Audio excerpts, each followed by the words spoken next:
Assalamu alaikum hormatly vatandaşlar. Bugün 2023 ýylyň 27 sentýabry. Ýagny resmi tarapdan alanda Türkmenistanyň garaşsyzlyk güni.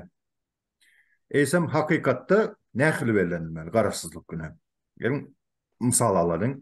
Aslında hakyky garaşsyzlyk güni 1991-nji ýylyň 27-nji oktýabrynda SSR-iň düzümünden çykmagy netijesinde garaşsyzlyk güni diýip iglan edildi.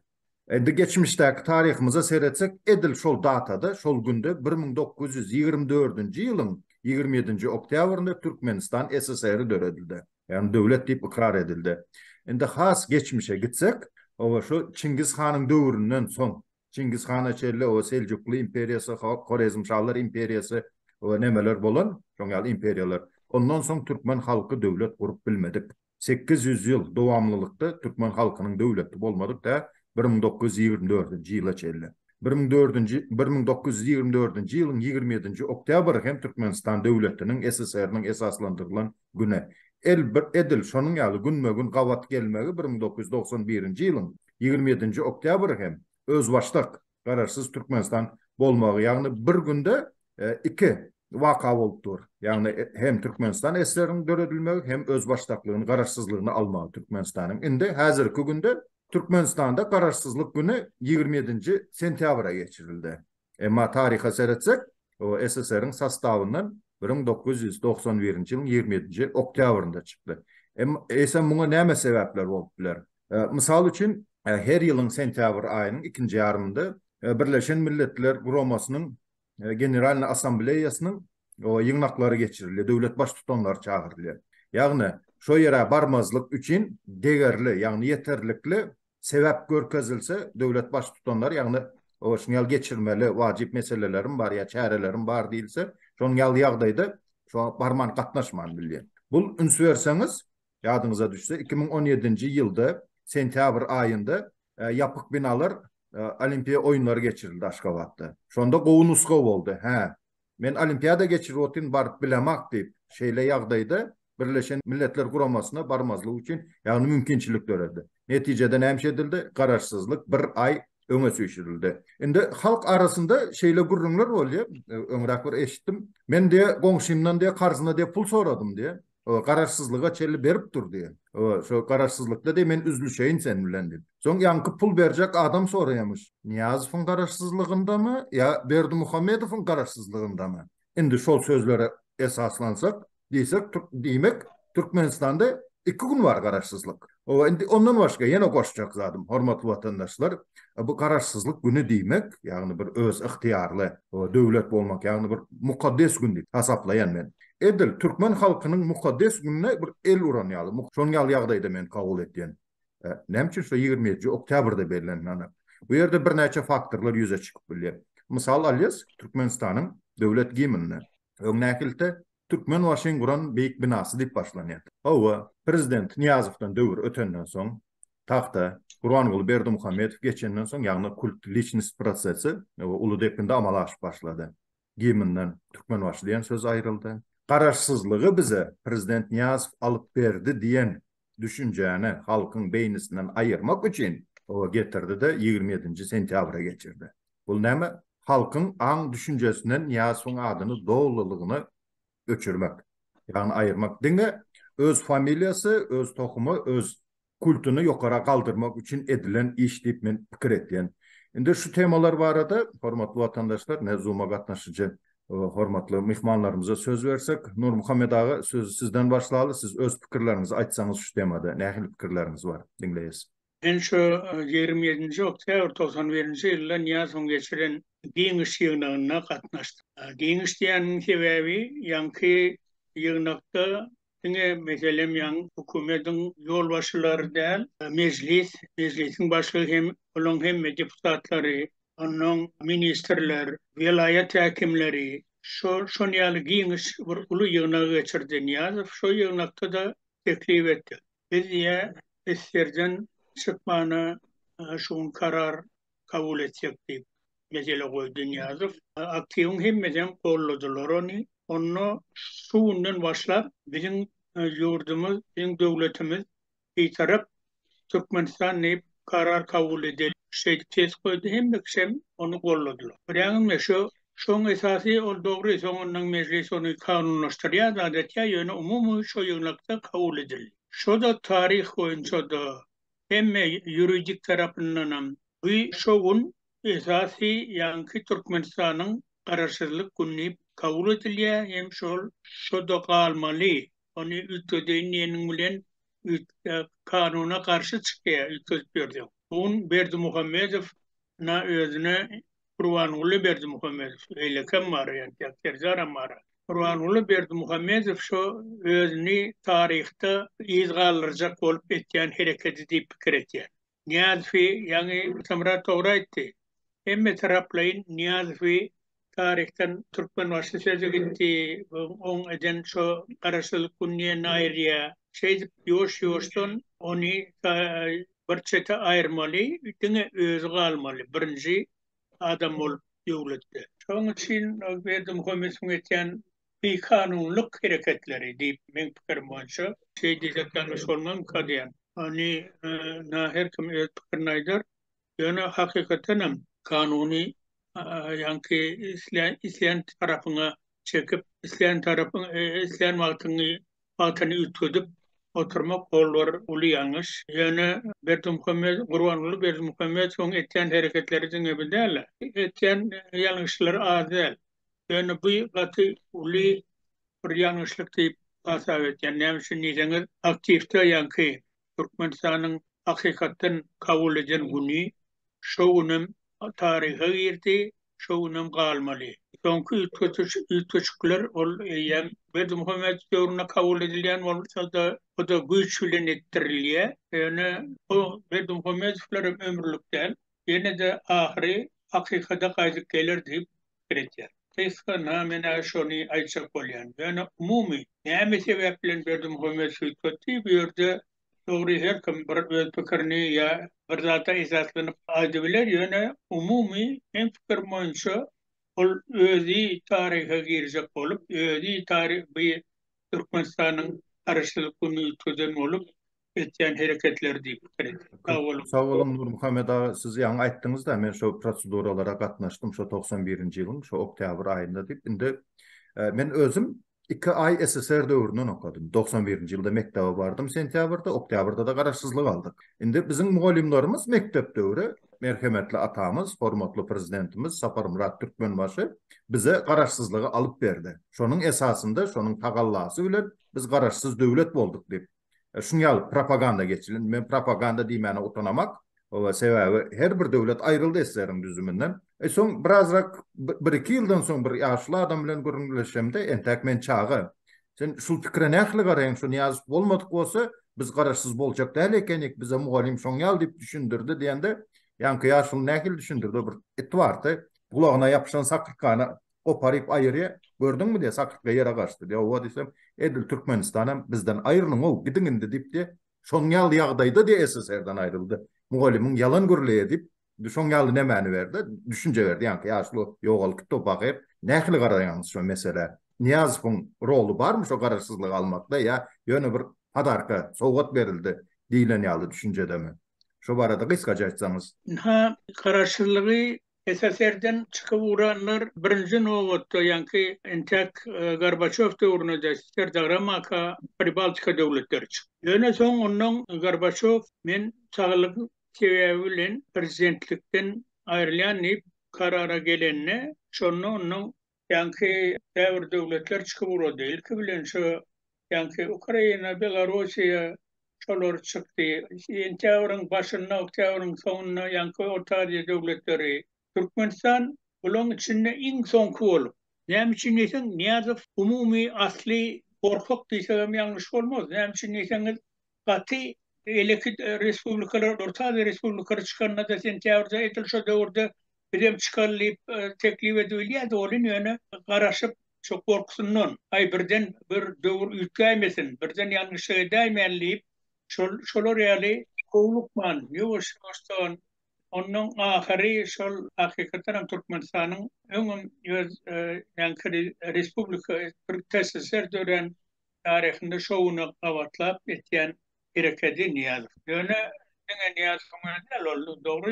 Şu doğruda da devlet başına o teklif etti halkım şu yana katlaşan aktifim karar kabul etti. Şunun için o doğruda Niyaz olmasa başka bir olundu da Edil 27. Oktyabrda var mıydı ya İrak var mıydı ya Hicrak var mıydı? Kazaklara has hiç dekabrda kabul etti. Türkmenistan sonunda diysem sonunda kılan içinde diysem yanlış olmaz.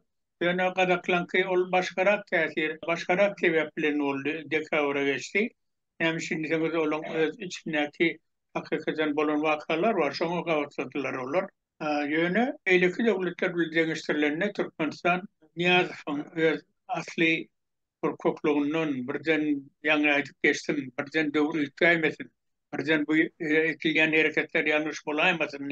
Şunun için şeyde boğulukman, yoğuşluk bilen gören mi? Kentavrın başında, oktavrın sonunda orta devletleri araştırılık kabul ediyorlar. Niyaz kaya yakın kararım. Son yönde şu karara geldi. Nur Muhammed ağa söz gezegini Anadur dağa vereli. Anadur dağı dinleyiz sizi. Aydı verin. Я хочу сказать, что строение распада Советского Союза, оно началось еще, скажем так, в 89-88 годах. Я работал недалеко от Русского базара, очень часто там встречал людей из прибалтийских республик. Для меня это было немножко удивительно. Однажды я из чистого любопытства спросил его: а что вы здесь делаете? Вы с ним разговорились? Я говорю: а что у вас там не идет этот товар или вы бизнес делаете? Ну, он так усмехнулся со мной, сказал да, да, да, а потом мы с ним разговорились, и он начал говорить о независимости республик. Я сказал: а что вы, как у вас там в Прибалтике, какие настроения, что у вас там происходит? Он открыто стал говорить: мы выступаем за выход из состава Советского Союза. Мы не хотим быть в тоталитарном государстве. Потом потихонечку стал читать независимые издания. И на самом деле первые вот эти республики, кто до Беловежской пущи, кто вышел из состава СССР, это были прибалтийские республики. И вот когда они вышли, я сразу понял, вернее предполагал, что распад Советского Союза, он будет неминуем. Атамурат говорит, что Туркменбаши бизе гарашызлык алып берди. Извините меня, гарашызлык бизе хичким алып берено. Это просто вот огромное счастье, которое свалилось на туркменский народ. Наш народ, к сожалению, не смог воспользоваться возможностью построить демократическое общество, а этой возможностью воспользовался человек, который превратил наше государство в страну диктатуры, в страну автократии. И туркменский народ от этой политики, которую он установил, он продолжает до сих пор страдать. Söz gezegini Alişer Sahatov'a verelim. Söz soruyu. Assalamu alaikum yana bir ezekemeyde. Что да енді менің Анадырда айтты да, свалилось счастье на нашу голову, да. Мен 86-го года рождения, и я не забуду, да, тот день, когда мы в очереди стояли за хлебом, да, это 93-й, 94-й года, когда я менялся, ближе к обеду мой младший брат заканчивал школу, он приходил, мы менялись очередями, до сих пор я стоял до обеда, вот до 3, до 2 часов, да, вот так стоял в очереди, менялись, я уходил в школу, он 2-3 буханки брал, понимаете? Я не забуду вот эта зависимость, да, когда мы пели гимн, да, когда была в Туркменистане, когда я служил в службе, да, гимн пели, когда была дедовщина, даже вот это могу сказать, когда в школе мы сдавали на экзамен на эту рухнаму, которую он написал, да, что туркмены первые изобрели вот это колесо, понимаете? И еще Нурмухамед айтты, да, Гурбангулы тарыха өзінің adını yazdıracak да. O yazdırdı adını. Да, он даже Google'da var. O тарыха yazdı adını. Если просто написать самый смешной президент и Бринджи Чикчам, это будет Гурбангулы Бердымухамед. Велосипедта баскетбол, велосипедта он nişan attıya, короче. Современный zaplar, технологияны koyup, ova, bizim спецназlar zatta okeyda atıp, понимаете? И я соглашусь с вами, да, Anadolu'da, то, что вот это вот bize garajsızlığımız, bizim halkın susturulması, bize kapak oldu. Как банканың içine вот закрыли нас, да, и что хотят, то и делают. Все только против нас, да. Вот даже вот Нурмухамедов айтты, да, вот это не изменишь, да, это было 29 октября, вот все, вот число бар, gün бар, это все не изменить. Они берут, меняют все, понимаете? И даже давай вспомним, да, как он поменял вот эти имена айларын энесінің, атасының адını. Это, я не знаю, да, вот как мировая политика смотрит на это, смотрела на это, да. Мен пікірімше гаражсызлығымыз шүгін вот қазір на данный момент против своего народа болып отыран. Понимаете, нам bizlere зиян еді отыран вот это. Именно біздің гаражсызлығымыз. Bizlere гапак и bizler hiçbiri bize karışmam bile, но они что хотят, то и делают, понимаете? Вот такая проблема. Спасибо. Söz gezerini Hamid apa veririz. Hamid apa siz de dinleyin. Assalamu alaikum hammaga. Mening qarashim, birinchidan Allohning adolati hech qachon shoshmaydi. Har kim o'z tarixini har turli istaganda yozib bilar. Har kim mana biz ham Niyazov bize qarashsizlikni olib berdi deb yaşadık. Şu tarixning içinde kaybolduk. Ama ne oldu?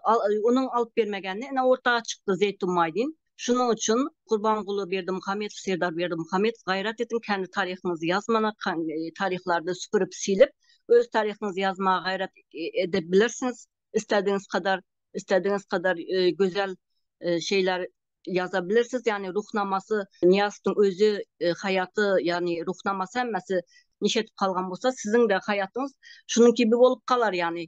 Hiç olmasa şu özünüzün yanınızdaki ne deydi, yanınızda yaşap yürgen özünüzün zamanınızda bolup durgan zattan təlim alıp bilmeseniz en kaybeten, en utulgan adam sizler bolarsınız yani. Mesela 15 yıllık tarihini kanda yazganda yani bunu ya kapatıp bilmeyeceğini nahat gibi 5 kolday fakt zatını yani düşünüp bilmediler. Ben ona şaşırıyorum yani.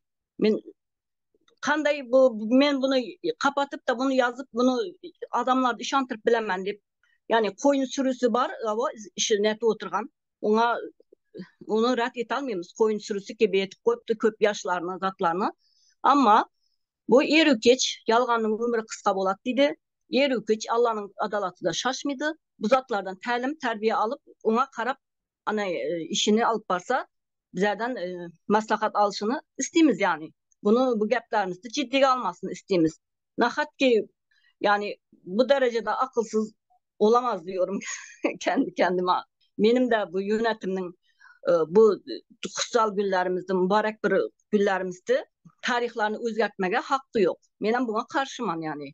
Hiç kanday hakkı yok. Bunun her bir toçka zapitoyuna kadar bu gerçek tarihler, gerçek gün yaşaganlarımız. Mesela 21. asırda 1923 yılda bütün dünyada internetler kandaydı.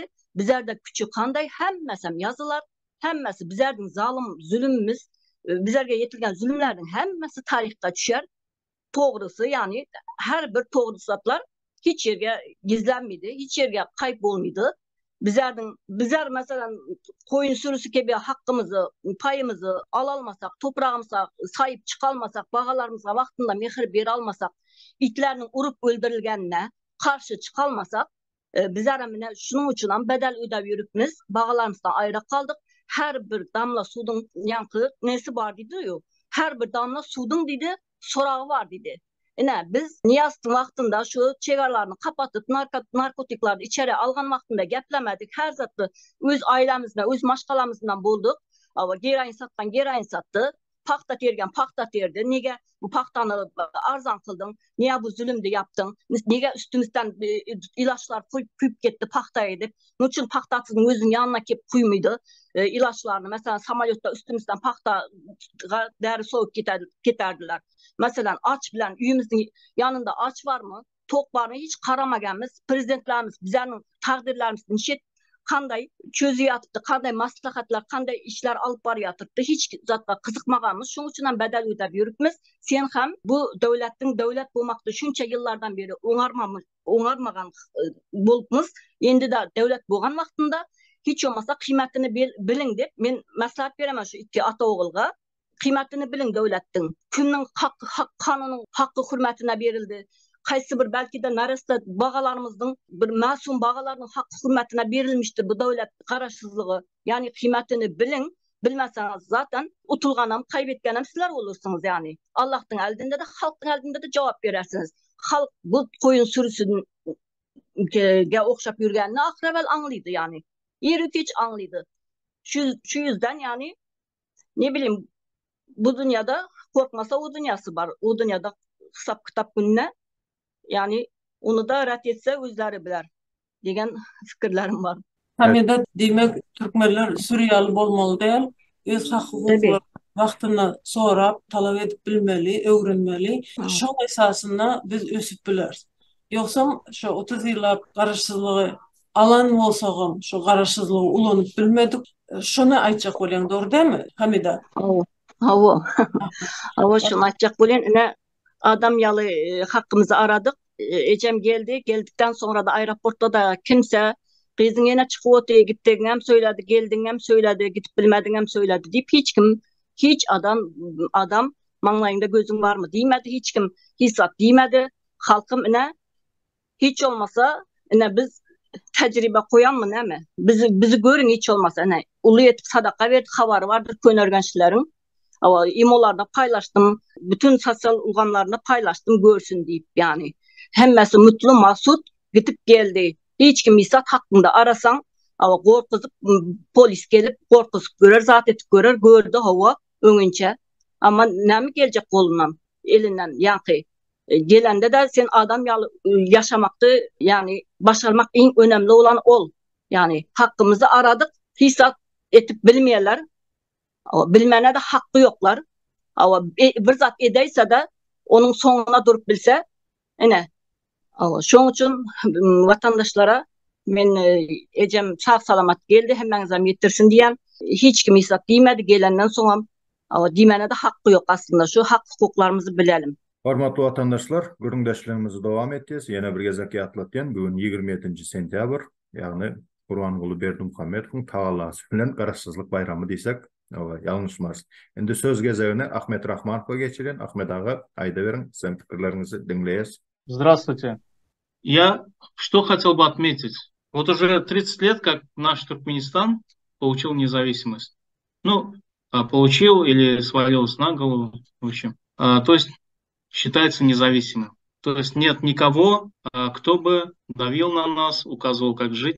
И что получается вот за эти 30 лет? Что мы имеем? Наши дети как ходили собирать хлопок, и взрослые, да, бюджетники, так и продолжают.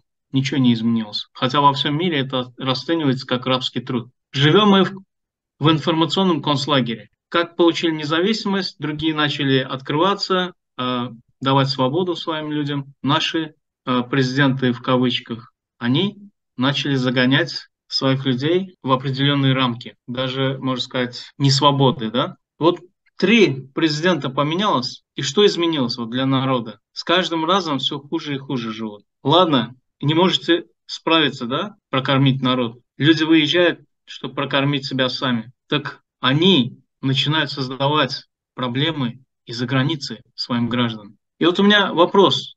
Для чего мы выбираем президентов? Извиняюсь, мы их не выбираем. Потому что когда выбираем президента, мы выбираем человека, который будет служить своему народу. А в данном случае мы его не выбираем, и они не служат своему народу. И все, что они делают, это угнетает свой народ. У меня все.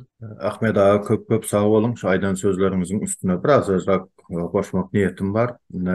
Garaşsyzlyk näme berdi bize diýip, halkyň arasynda şuňa gurumlara gawat geldim. Ene diýip, feodalizm döwründe ýaşapdyryz diýip, ýagny rewolýusiýadan öň 1917-nji ýylyň rewolýusiýasyndan öň.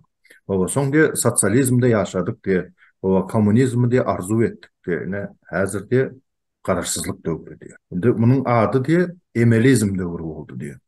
Emel etmeli, gününü görmeli. Emel etmeli, başlığı oňat görünmeli, gowy geplemeli, günüňi görmeli, emel etmeli, o pul jemlemeli, ogluňy okatmaly. O bilim hökman da ýönüdiňe emel gerek. O edil emelizm döwrü diýsek, o halkyň näme diýe dili diýer, edil bir palyaly, halkyň nämesine şuňaly gurrunlar bar. Hakykatdan hem emelizm döwrüne geldik biz. Garaşsyzlyk almamızdan soň. Hormatly watandaşlar, gurrundaşlygymyzy dowam etýäs. Söz gezegine Talip oglanymyz Mahtumullah söz berýäs. Mahtumul dinleýäsene. Haýdy ber. Hawa, salamu alaikum vatandaşlar. Sözörüňçi Hawal. Şugun men açsakdadım şo daşar ýurtda bolan wagtym garaşsyzlyk watşe hiç men onsoň bärde kursdoşlum türkmenler bellen wagtymyzdan bolmaýady. Hawa kawa şo ilçhanadan gelýär. Ine şuna gurama gatnaşyň hawa surata düşürilýär. Oňa gelin da dediň. Onsoň şuň bilen biziň garaşlygymyza daşar ýurtda gutorýar. Ýöne bizim gaplarımızda başka gadaklarım kenne. O zaman olon belli işine teretden olur bir kile. Näme milli esliva bir üniversitetin içinde aylansa dedip. Ayçak olyanım şu yanka aydılışyal biz garaşlığımız. Näme özümüz gadanmadık da bize kowa tokmunna gelli. Adır Polşa ya da Latvia, Estonya teretden olon garaşlyk gadanana ýürütde gahrymanlar wa olon tarihine bolan mitingler wa zatlara olar bar. Ýaşlar üçin näme bir seredaýmana öwrenäýmana ýa-da meselem bunu alaýmana şahsiýetler zatlarym bar. Biziňki de bolsa bir belli derejede 27-nji oktýabryň näme formal sosialak bolupdyr. Birinji aýtsak maşhur şuna garaşlyk kän bir üýtgeşik duýwam getiren okdurym aýtdy. Ýöne men pikirimçe garaşlyk wajyp biz onu goramaly, etmeli. Bu hakda şöyle pikretýän. Soň öz goşşoklarym many hawa garaşlyk özüm gazanmadyk bolsa indi näme etmeli? Men pikirimçe misal üçin häzir Hindistanyň taryhyna teredip görsem, Hindistana şeýle bir gurama bar, Milli Kongres diýip. Onuň şo gurama da Hindistanyň garaşlygy üçin göreşen gurama. Olon teredip görýärmi? Şo gurama 1880-nji ýylda döredilýär. Odan 1990-nji ýylda gidete şo ýerde öz garaşlygyny alýar da, odan teredip bilen olar 60 ýyl töwerek öz garaşlygy üçin göreşip durlar. Odan men aýtsak bolan adam bizem häzir öz ýurdumyzda erkin demokratiýa hakyna bir şo tarafa hereket etsek bolsak men pikirimçe näme bir uzak wagtdan göreşe ýa-da uzak wagtdan ýola planlanmaly. Odan o birinji aýtsak adam, odan ikinji Hindistanyň Milli Kongresi nähili güýçlü göreşenim bolsa, şo 1990-njy ýylda şolara has bir näme bu mümkinçilik bolan şo Britaniýanyň ejizlemegi. Diýmek, bizem geljekde öz gözüňizde bolup näme biziň geljegimiz diňe biziň özümizde nä başga geopolitik bir şertlerden ýa-da başga wurdatlardan bagly bolmak mal.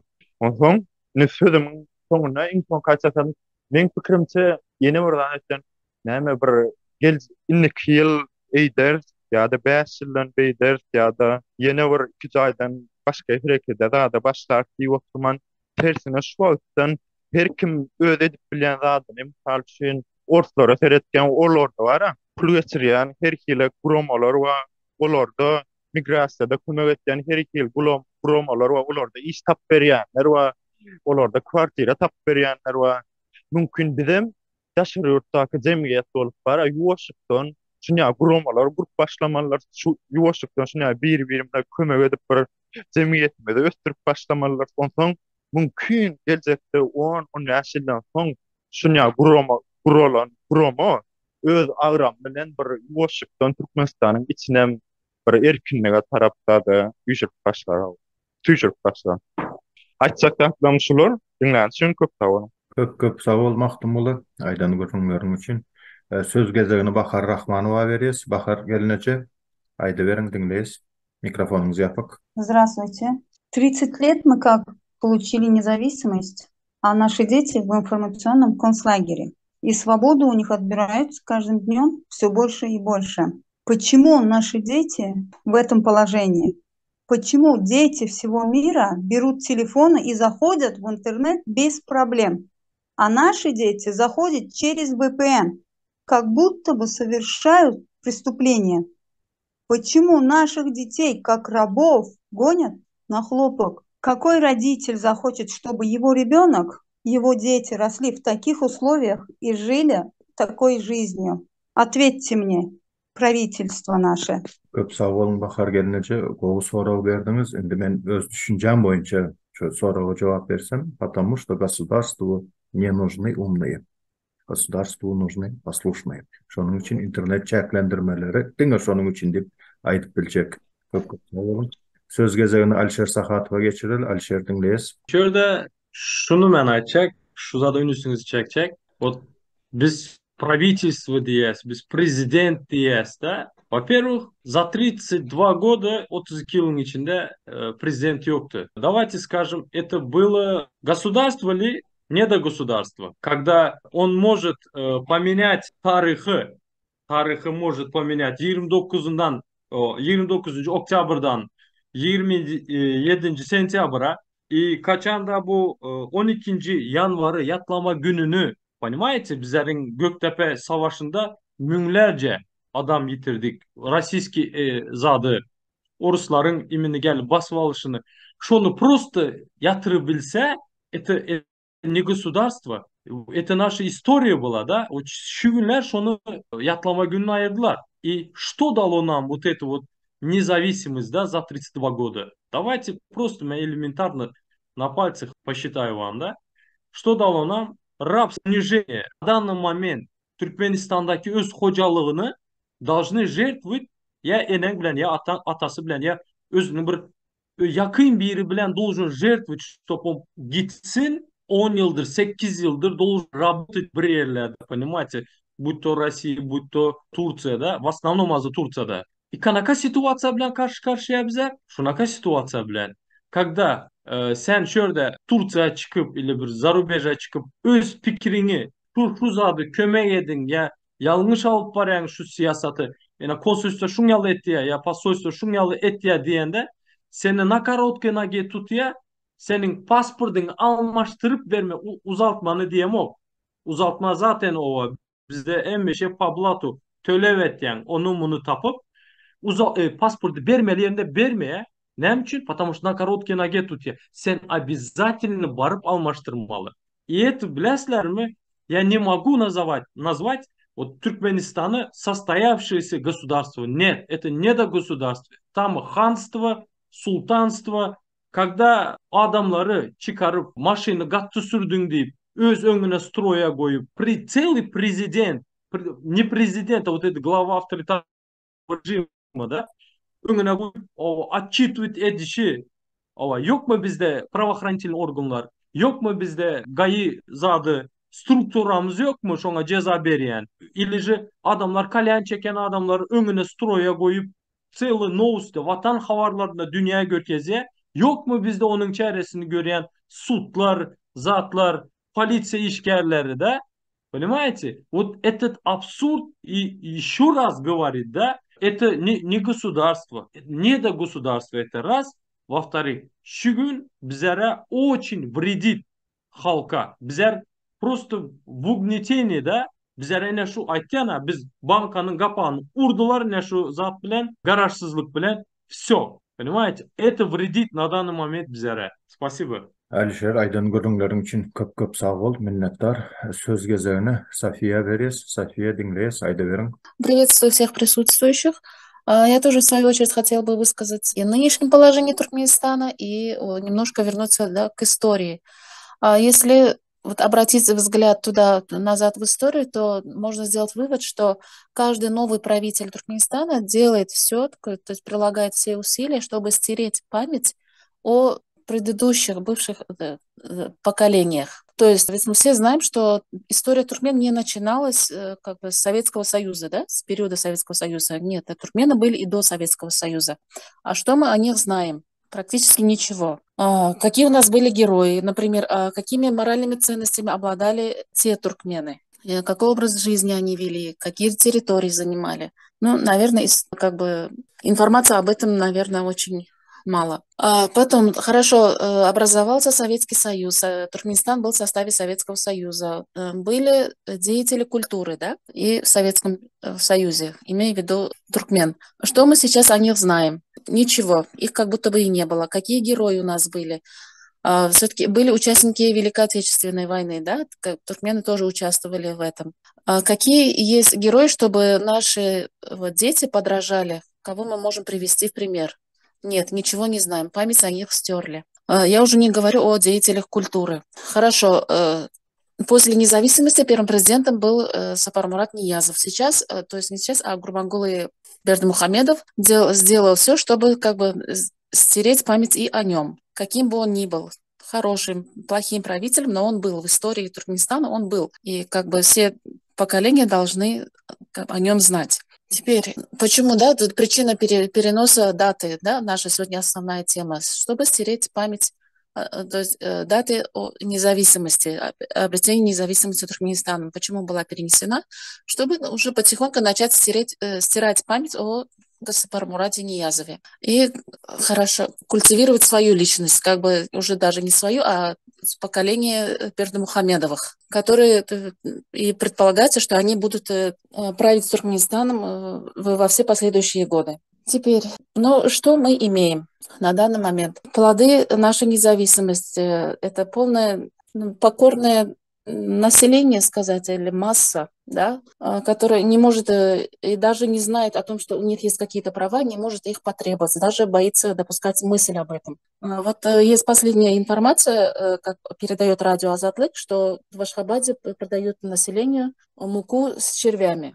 И народ просто не может даже высказаться об этом, выйти потребовать, чтобы им продавали нормальную, хорошую муку. Ну, как бы, да, права человека не ограничиваются только едой, да, я это признаю, но даже на этом уровне уже у людей страх. Например, праздники, да, вот вернемся к праздникам. Даже нет ощущения какой-то радости внутренней от того, что Туркменистан – независимое государство. Как бы, ну, да, наверное, каждого гражданина должна... Ну, гордость должна, да, быть, внутреннее такое ощущение, радость в этот день. Или любые другие праздники.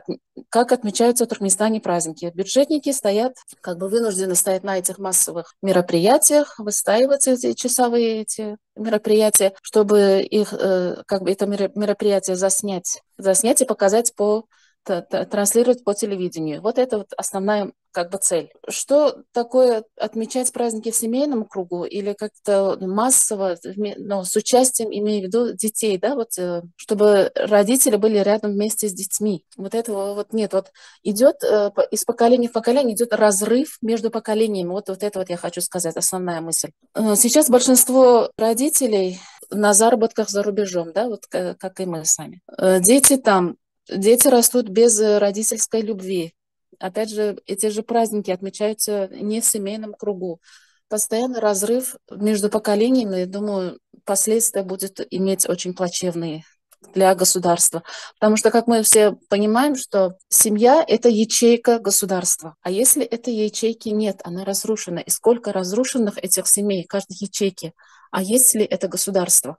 И к чему оно идет, к чему все это идет. Мне даже страшно что-то себе как-то представить, даже что-то как-то предугадать, к чему это все придет. Как будто это все, что я хотела сказать. Большое спасибо. Muhammed ağa yaşlıyımıza söz veren. Nur Muhammed ağa ayda veren dinlerli sizem. Sağ ol. Hakikaten şunki prezident diyen hükümet başındakiler öz halkını iyimeti bilenem, üpçümedi bilenem. Başka zatlar var arada gurrum eder yerler. Hakikaten erkenlik yok bizim halkımız. Karasızlığı kazanmak ya karasızlık Kuzey tarafından yeli verildi. Bağımsız, uçsuz, pazar hıyal ol kaldı.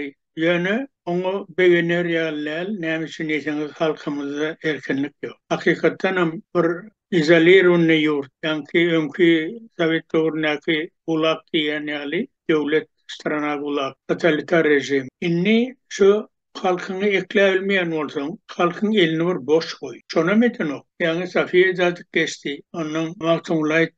Yurttaşına okuyalar, yurttaşına işleyeler, öz çağlarını ekleyecek oluyorlar, kazanacak oluyorlar. Yani şunu da peyaskel veriyorlar. İn harahatın Türkiye gelip getiyorlar işlemene. Nelegal oluyor, zat oluyor, neymişin nesini onam tipi var. Kayıt parsan iklenç çıkabilecek mi, sen çıkabilmeyecek mi? Şunun için adamlar nelegala da tayin şeyde işlep verenler azdır. Yönen o yerde de Türkmenistan'ın prezidentinin haýysty bilen şu vizalar Türkler näçe ýyllap men ilçi bolup ýören döwrümde şo döwürde de Niýaz döwründe ýa-ni Türkmenistanyň nimi Türklere karşı viza döretdi, yani Türkler etmediler. Şonda da näçe haýysty etýärdiler bolýan, etmediler Türk. Yani ahir son görýäňiz mi? Eýtdiler, beýtdiler, şantaj etdiler, ýa-ni ýörüje Türk gurumasyna girer ýaly Türkmenistan. Onun viza girer. O da ýa-ni Türkmenistanyň halkynyň öz maşgalasyny eklejek bolmak üçin çoňa öňünden bewet goýulýar. Ha eleki döwletlerde hakykatdan hem ýurtdaşyna gidip işlejek bolsalar, esasında meselemen nemeni getirjek bolan täçik. Orset bilen ýöreýte kararlaşdyryldy. Näçe müň täçik raýaty orsetde işläwler ýaly. Şu kanun esasında arkaýyn gelýärler, olaýam o ýerde nelegal däl. Hakykat kanun boýunça orsetde işläwler. Näme görýän döwlet düşünýär. Hemmekşe iş berýärmi? Şoň üçin ne gitsin kazansın niye? Bizimkiler şu yerde de büyüdü. Ondan yani mahtumuli bu teklifler aytti. Hakikaten hem şolar yali kurumaları başarsalar veya başarsak etmeli yurttaşın. Birimizi kömek eder yani. Cahil tap vermeli mi? İş tap vermeli mi? Ya başka problemler çıkanına kömek etmeli mi?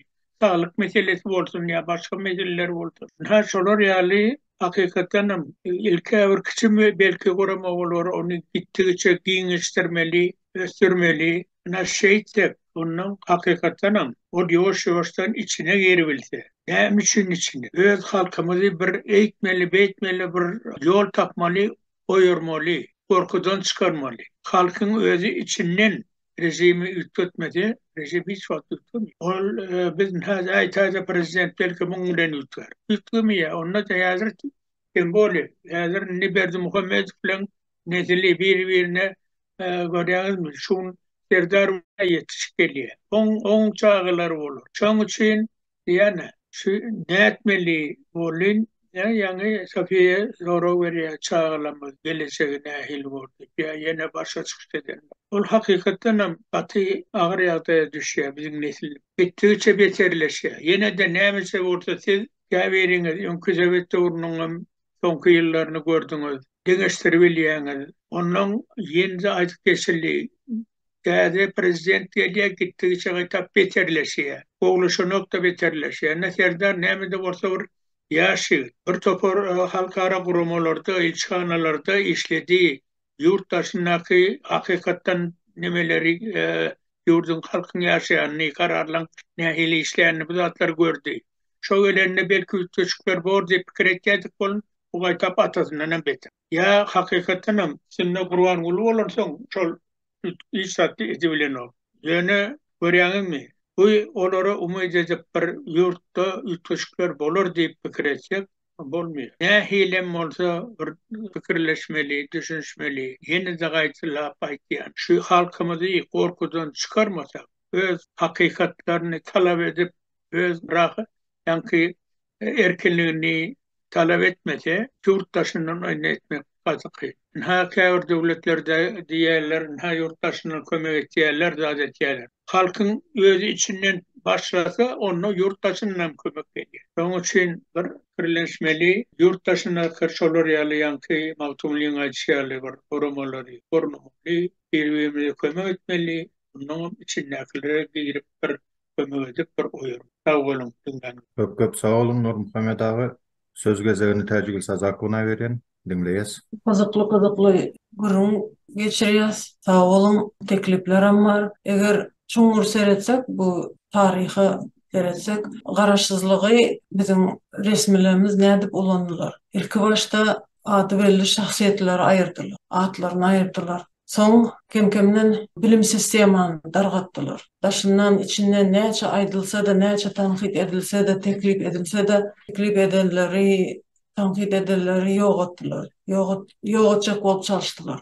Son kemkemden daşarı yurda çıkmak ya da giyirmek şu bizim hakkımızı aldılar. Kemkemden beyleki hak hukuklarımızdan elimizden aldılar. Indi şu arada gurun ediyenlerim avrayını kaçıracak olup tankidin yerine töhmet atıp şu 20 yılda yüsen yaşlığın beynesini yuvup başka bir bidere gurunları hamana doğru gurun deyip aldaştırıp şey deyip yine de 30 yıl çekecek oluyorlar. Şimdi şu yerde Ayçak zadım Safiya'da hemmemize Nurhat Çarıç, beliklerim doğru ettiler. Garaşsızlığın tağıniyalı bir neçe ayakları var. Şu esası söz azatlığı. Şu yerde ilk başta şunu boğdular. Söz azatlık bulunmasa adamlar köp zadi eşiterdiler, bilerdiler, ulanardılar öz hak hukuklarını. İnni kemkemden bizi maşgalaları ayırdılar. Käbirsi Türkiýe gitdi, käbirsi başga ýurtlara gidip şey dip özüni gören ýaşlar biri-birini duş bilen aklar. Enatalary çağlaryny gören, aktyklaryny gören. Şuň hemmesi ýöreteleşen siýasat. Biz eýam ýanymyzdaky ýurtlardan eýam bir näçe ýyl iza galdyk. Özbekistandan, Gazakstandan beýleklerde. Biz bärde Pribaltikany ýa beýleki ýurtlary göz öňünde tutamjak, onu agzamjak. Indi biz begeniyet haçanda yaşlar öz tekliplerini aydiyan olsa. Kazakistan Bolaşak diyen programmanın olduğunu, şöyle kritika da ettiler, tankidem ettiler, yönü şunla da başlıkan çağalar okudu dediler. Şunla da şu yaş nesil dolandırıp otur yurdu. Bize o da yok. Köpsi daşarı yurda çıkıp üyüne gaydası gelen. Söz gezegine Hamid apa beres. Hamid apa ayda verin, dinleyiz sizden. Men şu ecem geçip gelenden soň bizim öýe, bizim vatandaşlar, bizim hemşehriler gelmene başladı. Bize de yardım ettin, biz geçip bilmedik. 2 sefer qaytyp geldik. Ava ya da nädirine qaytyp gelmemeslikten birden geçip bilecek yollarını nämetip bilýäňizmi, kömek etip bilýäňizmi diýip pahylar kömek sorap gelip otyny. Adamlar o kadar ümitsiz, adamlar o kadar cahil kalmış ki yani git oraya biletini de al, yani bilet yok olsa niye bilet yok? Ben falan günü uçmak istiyorum deyip kasanın adamlarına, yani kasada işte oturanlara yok olsa hani ben senin üstündekiler bilen bu başlıklarında gürleşmekçi deyip var, nem etmekleri bilmeye yine sonuna durmalısınız deyip bana maslahat verdim. Benim mobilyalarımı alıp benimle köp adam bağlandı yani. Sen ecen oturup geçirip bilipsin. Sen eğitipsin, arıza yazıp bize de geçip verdi. Ne şulan yolunu sonuna çilli durmalıyı zaten maslahat verdim ben. Hem şurada Berdi Muhammedovlara bizi izleyeceğini bilen, ben her bir şu memlekette cahil kalan yaşlar için cevap verýäňiz demek isteyen, hem de her bir şorladık yerlerimize ahlakın yoğadan adamların bu yitirilen ahlaksızlıklara hemmesine cevap vermeli bir gün hem bu dünyada hem o dünyada cevap vermesini hatırlatıp geçeyim dedim. Bu kum çege diyorsunuz. Şoňştuğuna çeli bilen adı Allah Taala. Qaysi güýzde, qaysi yaprak, qaysi tarafa sowurulup uçmasını bilen Allah her zatın cevabını sorar olardan. Men şolar hatırlatıp geçeyim dedim. Serdar Berdi Muhammedov'a. O aklına aylansın, bize iyi çıksın, devlete iyi çıksın. O devlet bolup oňarmapdyrys, näçe ýyllar, 100 000 ýyllarça ýyllar. Endi devlet bolupdyrys, kıymetini bilin, halkımıza da ýanky hak hukugyny talap etmeni, hemişe de yani şunu talap etmesini maslahat berýän. Boldy, men sağ olun. Köp sağ olun Hamid apa. Ahmet ağa söz gezegi sizinki. Dinleyelim. Я что хочу сказать. Наша жизнь начнет улучшаться только после одного важного момента, когда мы сами начнем выбирать своего президента. Тогда начнутся перемены. Hormatly vatandaşlar, şunun bilen biz Zoom gepleşigimizi tamamlayız. Tamamlamasından benim özlük koşacak zatlarım var. Owa 91-nji ýylyň 27-nji oktýabrynda garaşsyzlygymyzy aldyk. Halkyň pikirini seretmezden döwlet baş tutany Gurbanguly Berdimuhammedow öz islegine göre 27 sentyabra geçirdi. Bul ýene bir gezek nämäni aňlady? Ýagny halka hiç hili hormatum sarpam yok demek. Böyle ýany şu garaşsyzlygy alanymyzdan soň dürli kynçylyklar barada egindeşlerimiz, vatandaşlarımız gurrun verdi. Nähli miweler gördük. Alişer egindeşimiz gurrun verdi. O kiçijik çağa kak 93-94 ýyllarda çörek oçurlara durýatykdy. Bir wada SSR-in düzümünden aýrylan soň bolýar. O ekonomiski krizis bolup biler. Emma häzir 32 ýyl geçenden soň 21-nji asyrda onda da parahat döwletde. Käbir vatandaşlarymız aýtdy, asmanymyz asuda, başga näme gerek? Asuda asmanyň aşagynda payoga ümit berildi. Payoga ümit berildi, gapdaldy. suroğu geçen demir kutusu zenglen tam adam kaptanla sen alaymalı hükman suratdı. Ana 32 yıldan son kararsızlığımı alanımızdan son. Ana kararsızlığın miveleri. Şu kararsızlık yıllarında şu halk arasında şunyalı yumurlar oluyordu. Hova diye SSR dövrü baydağımız kızıldı, etiye. Öz baştak olduk, baydağımız yaşıl, ısmanak, yorunca yiyes. Yani yumur, her bir yumurun şu durmuştan alınıyor. Yani şunyal yumurlar hatta halk arasında çıktı. 21. asırda o halkını payok bilen saklağı diyor. Yine statistik seyredende dünya boyunca Gazlak basında 4. orunda duran devlet. İçerki önümün bahasını hesaplasan bu payok zat olmalı değil bizde. Ama inansak da kararsızlığın meyveleri şeyler hakkında sonra yüze çıkıyor. Türkmenistan yerleşi boyunca şu halkını imitlendirip bilmez yalı bir neme yerme ya bil kaslayın. Men ikinci verse. Yani bil kaslayın. Halk, adam näçe aç olsa şu akşam yatanda da ertir turup çağalarma näme idirerken diyen alada bilen yatıp dursa siyasattan uzakta oluyor. Siyasat yadına düşmüyor. Haçanda adamın 9'u düzü ol. O yatıp deyince alıp nemedik. Ha durani.